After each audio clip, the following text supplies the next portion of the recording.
Assalamualaikum warahmatullahi wabarakatuh. Ketemu lagi dengan Dori Nori Review. Nge-review enjoy tanpa ribet. Happy reviewing. Oke, jadi langsung update aja tipis-tipis dulu.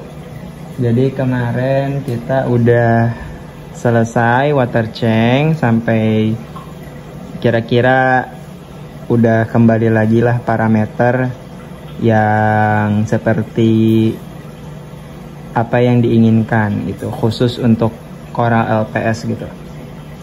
Jadi kemarin udah WC terakhir, terus ini sekarang udah mulai masuk Coral. Di sini ada torch, terus ada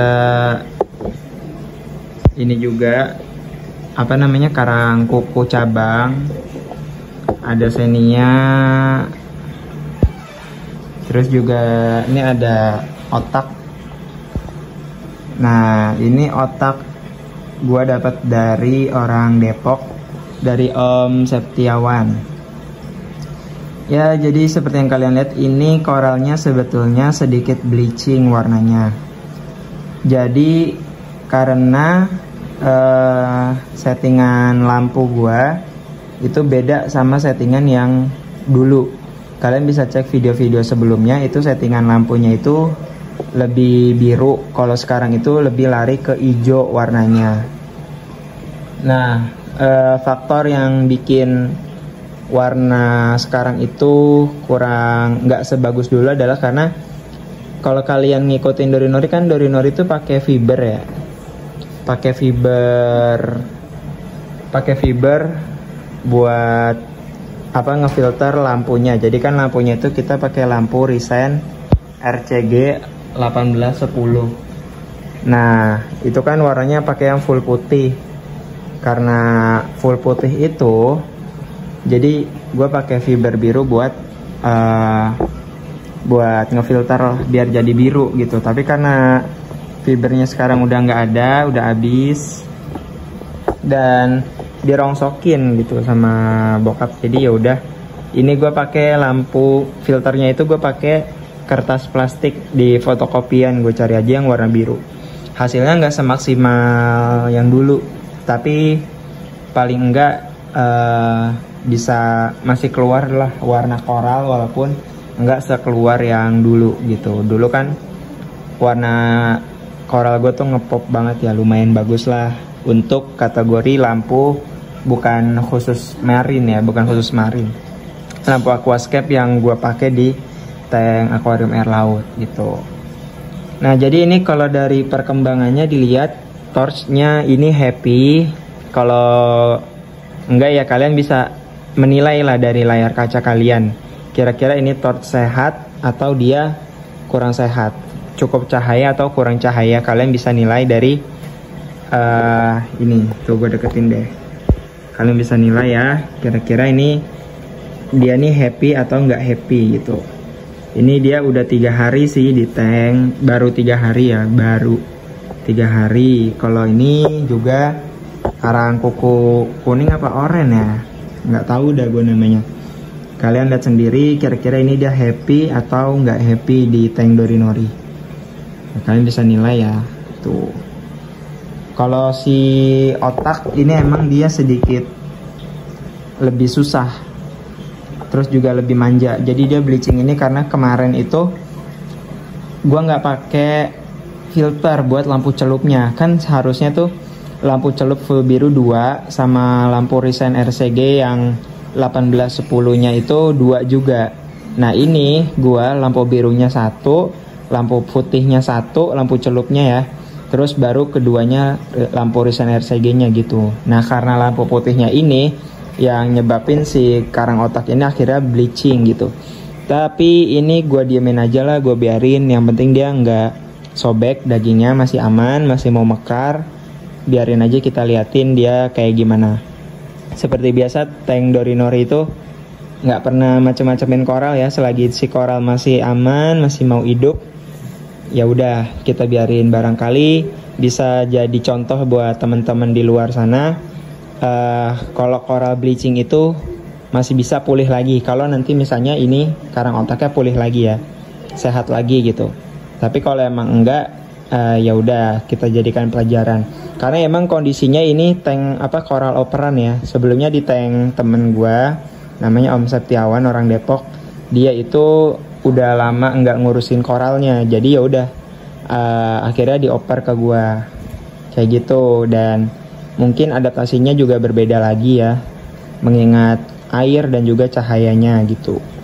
Kalau ini sih si Kima nggak perlu diapa-apain, ya udah dia tublekin aja di situ, gua kempit, biarin aja dia jadi filtrasi alami di tank Dorinori.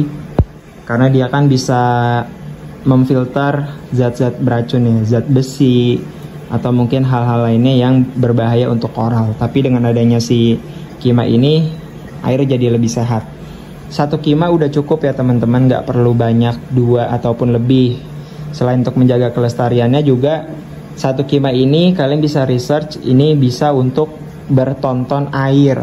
Sedangkan air akuarium paling cuma 300 liter, 500 liter. Ya kebanyakan reef tank juga mainnya nano kan, nggak sampai 200 liter. Jadi udah cukup lah satu pun gitu. Dan ini sebenarnya ada koral juga. Ini ada koral Yuma, ini hijau, sebenarnya hijau pink tapi karena lampunya nggak jelas jadinya hijau. Sama ada yang warnanya merah tuh. Sebelahnya nih. Nah ini sebelahnya tuh warnanya merah. Di sini mata sapinya masih sakit karena itu dikasih dari orang Depok itu ya. Jadi gue dikasih ini karang otak, Xenia di atas, sama si jamur mata sapi ini. Jamur mata sapinya ini belum sehat karena belum bagus. Dan ini ada jamur juga nih 2 ngefrag udah lama di sini. Kalau misalnya diperhatiin, coba deh teman-teman. Ini yang bisa ngebounce gitu nggak sih? Karena nih ada ijo-ijonya nih. Pentil-pentilnya ini kayak udah kayak bisa buat jadi ngebounce gitu. Tapi nggak tahu ya, gue nggak paham sih. Ini jenis apa? Kayaknya lava rock deh kalau nggak salah. Mungkin bisa bantu jawab ya teman-teman. Sama jadi nih viewnya keseluruhan tank Dorinori. Ikannya juga masih sama, ikan lama.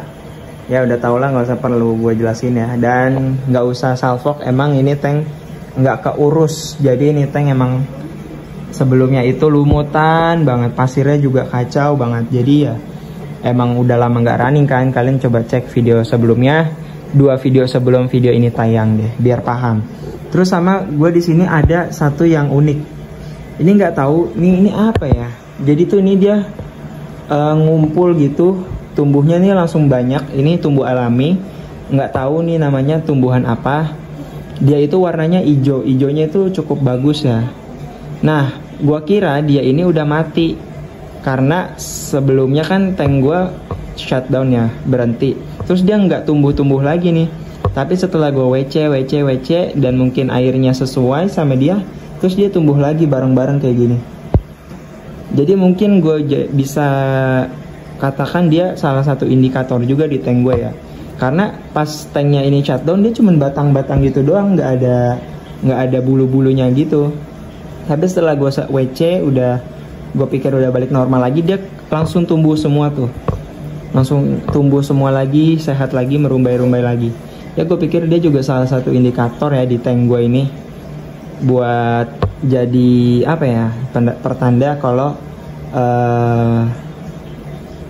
mineral di tank gue ini terpenuhi gitu ya teman-teman. Oke, terus juga ini settingannya bakal beda. Kalau dulu kan gue taruh torch di tengah, terus arusnya gue tabrakin. Kali ini lebih apa ya, lebih slow lah, lebih santai. Jadi ini settingannya itu si wave maker ini ke atas, tapi ke atasnya tuh lebih cenderung miring ya. Kalau kemarin kan gue tembakin ke atas jadi gelombangnya gede. Kalau ini jadi nggak ke atas, jadi lebih ngedorong air gitu. Sama ini si output pumpnya gue tembakin ke bawah, ke dalam airnya.